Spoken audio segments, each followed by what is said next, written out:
Stacey the Black Feather Intuitive, and welcome to Divinely Decked Tarot and Oracle Reviews done Stacey style. And today we're back for another a blind deck date, and I'm really excited about this one because, okay, here's the thing. I have chosen a deck that I'm not even sure if there is a companion deck for this one. And so because of that, I decided to just do some like polar opposite, and let's just see what comes up. So without further ado, let me introduce you to our blind date couple. We have today the Mood Tarot and Angels, Gods, and Goddesses. And I have to tell you guys, so I did a full deck review of this Mood Tarot on my channel. So if you're interested in seeing the whole thing, feel free to go ahead and watch that. But I got to tell you, this Mood Tarot is spicy. It's funky. It's sassy. It's irreverent. It swears. It's a bit vulgar. And I thought, okay, well, I'm not even sure if I have an Oracle deck. I have my Sweet Ass Affirmations deck that I'm sure would pair beautifully with Mood, and maybe I'll do that at some point. But I thought for this one, let's try and put some opposites, seeming opposites together and see what comes in the mix. So what better way to do the opposite of irreverence and swearing and all the things, angels, gods, and goddesses. So let's introduce these guys and get first impressions around what is going to happen. Oh my God, I'm sorry. I'm like silly. I'm like goofy silly about this right now because I have no idea how this is going to go down. And I think it's just fun. Every once in a while, I think we need to shift things up and not take life so seriously. Okay, so first impressions on first glance. So what we're looking at here is, interestingly enough, we've got a yellow palette. So this is kind of a spring yellow, maybe even a little bit of leaning into a banana yellow. Here we have the golden energies, yellow and soft gold. We have a circle in the center here, but then we've got all of these sort of prismatic or kaleidoscopic lines and things that are shifting and moving here. And here we have one single solid angel that's just standing in the middle, taking up the space. It's bordered. So definitely the angel is the focal point, hands folded together. And this is a kind of a different style. So there are some similarities and some not so similar similarities. All right, now let's let the hilarity begin and take a peek. First impressions here. Retreat yourself. Oh, look, another rabbit hole. Angel of families. The angels surround you, both of you and your family at the moment. Well, that's interesting. As the hermit, sometimes we, it is about the self-awareness journey. Sometimes we can absolutely go down a rabbit hole around our family of origin or our chosen family in a lot of ways. So we're seeing, obviously, the styles are very different. Here we are having, kind of like the back of the deck. You've got one solitary being in the center taking up space. Here, the hermit is the solid being taking up space. And in this one, we have a number of people loving up on one another, connecting, sharing love. There's a sense here of maybe some sadness and comforting one another in this regard. So I would say they're coming from very different places in the world, very different approaches. This one is very family oriented or focused on original family things that come up around that. And this one is kind of like self-driven and self-focused. Other, self, other. Okay, so there's some major difference there. Let's see what we've got here. It's one of my favorites. Is that fucking Russia? So we have the Two of Wands, that card of direction. This figure is looking away, looking out. I get the impression that this deck, the Mood deck, is kind of, at the bar, looking around at other people, maybe not putting a sole focus on what's going on. And the angel is looking for that soul connection, that soul love, that soulmate. Time to look at how you value yourself, issues of self-love. I want to say this deck is bringing about some of the health or areas where maybe this person is a bit avoidant, or where if you're using this deck where you're being avoidant, where you are maybe trying to run away from your wounds or disguising your wounds. And this one is like, well, I'm going to open my heart wide. I'm going to let it all out. I'm going to let you know what I'm looking for. And it's going to be up to this deck to turn around, right? And to say, okay, let's take a peek. Let's see if we're going somewhere. So far, I don't know, feeling like this might be a one drink event. We'll see what happens. Here we have the Three of Cups. Let's have a party. Okay, but don't try to les out with us like last time, Heather. And here we have the Angel of Space Clearing. It's time to clear old negative thoughts and feelings. So I feel like this card deck is really seeing the struggle, the strife, the dysfunction, the frustration that comes from the Mood Tarot. Mood Tarot is very much about what I call like the 3D world, right? It gets to the heart of things. This is the stuff that we have to deal with on a day-to-day basis, things that are kind of stupid sometimes, but they need to be dealt with. And of course, an angel deck would be maybe not so focused on those 3D things, and is focused more on the spirituality of it, or looking above the situation, or trying to find the lesson in it all. You're trying to have fun, and this one is like, okay, well, let's clear the space. Let's clear out the negative energy. Let's talk about it. Let's talk about it. No, I don't want to talk about it. I want to have fun, and you want to go deep, and I don't think I'm there. Oh my goodness. So I don't feel like there's hatred or anything here, but first impressions, very, very different. All right, we got Crazy Town, which of course is the moon card. So this road trip is going to be an absolute shit show. Yeah, it's going to be crayfish. Ugh. And here we have the Goddess of Sacred Power. You are being encouraged to take a leading role in your current situation. So this one is going to be like, well, you shouldn't think those things. This is how you need to approach it. This one, I feel, definitely is always going to give you that message of, no, I'm not going to feed into your nonsense and shenaniganery. I just don't understand it. I don't see it. So I'm definitely on first glance feeling like this blind date is not necessarily going so well. I don't know that there's going to be a future date, but let's continue on and see what happens. So the spark, what unique chemistry emerges when these two deck voices blend? We'll see if there even is a blending.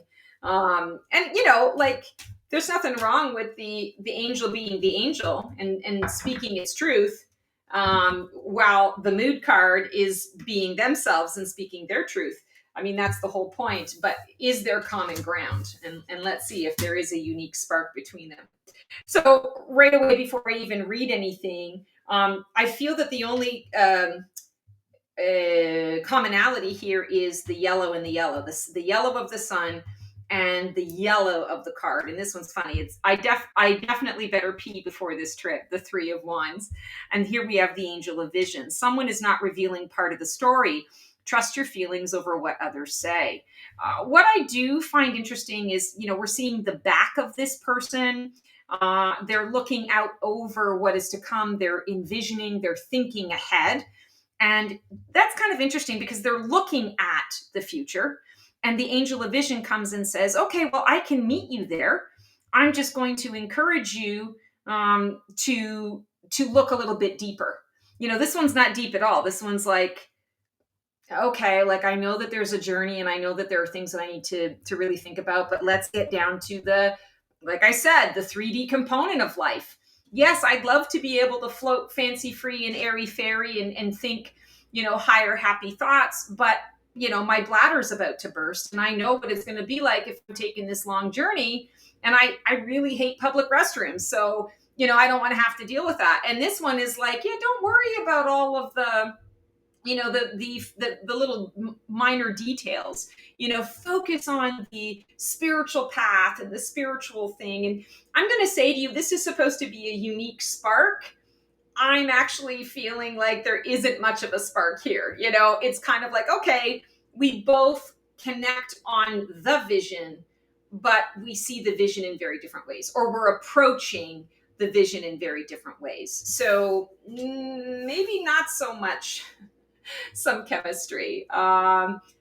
Just more of a realization of the differences, and maybe what isn't working. The clash, where might their personalities challenge each other or cause tension? Oh, wow, we got like tons, but this one flew out.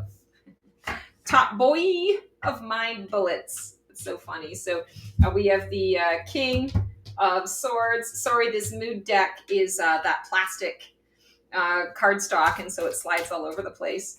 Trivia Night Champion. Yeah, you know, thinking you know it all. Focused on the trivialities. And then we have the Angel of Relaxation. Let go of desired outcomes and you will get what you want. So, yeah, right off the bat, that's exactly what it's going to be. This is going to be more of the I'm not going to do anything unless it feels good to me, makes sense to me, unless I've kind of hashed it out. Sometimes I can be, you know, maybe a bit impulsive, or I can be cold. I can be very direct. I don't make a lot of room for anything that I don't want to engage in. And, you know, I'm going to intellectualize everything. And this deck, the Angels, Gods, and Goddesses, comes through to say, you know, don't put so much structure around things and stuff. Let's just lean in. Let's be in the flow. I don't know that King of Swords really understands how to be in flow. So there's definitely a clash there. And I would say, even just looking at this beautiful angel, feels like she's in the water. You know, so that water energy, water and air, not that they clash, but they don't always understand each other. You know, I want to say they're kind of like on the opposite poles when we're talking about elements. In the tarot. So I do feel that they are definitely kind of on opposite sides, and that definitely would be a clash, because this one would get their feelings hurt all the time by this one coming through and being so cold and crass and out with it. And this one's like, hey, just relax. Like, we're all here to have a good time. It doesn't have to be, you know, so intense. It doesn't have to be so competitive. And that's kind of the energy of what I'm feeling there. All right. Hidden layers. What unexpected truth does one deck bring out in the other? This will be interesting. Actually, this is the one that feels right to pull out. So here we have the Two of Pentacles. This is so boring. I should go be a pirate. And then we have the Goddess of Compassion. Self-criticism is diminishing your sense of self-worth. So hidden layers. The angel deck is really all about trying to find the potential in this deck. So right off the bat, I feel that, again, it can point out all the dysfunction. It points out all the ways that this deck is not taking life seriously, or from their perspective, not getting the net when it comes to what the purpose of this life is. And so I feel like it's always going to try and, well, what I want to say to you is I feel like it has a little condescension. It looks down a little bit, or it can be perceived as looking down on the Mood Tarot. And the Mood Tarot is like, I don't even care. Like, I don't even vibe at your frequency. Like, look, he's even got googly eyes. Like, he's spaced out. He might even be like, hi. You know, like, there's just this energy of not matching the frequency at all, not really on the same page. So if you're working with these two decks, I feel like it's always going to be whatever you feel about this deck in terms of the question that you've asked and the guidance that you're getting from this deck. You're going to feel like this deck kind of pees all over it, or is judging a little bit, judging how you're feeling about this, causing the human part of you to feel silly about having these feelings, emotions, or frustrations, you know, in life, or having anger, you know, having the need to just, you know, pull out of the world for a little while, stop the world, I want to get off. So I'm feeling like the unexpected truth that comes out is there's a judgment here, and this one doesn't want to be judged. And this one doesn't really judge this one. This one gets annoyed. Gets annoyed because there just is no real connection on an energetic level or frequency.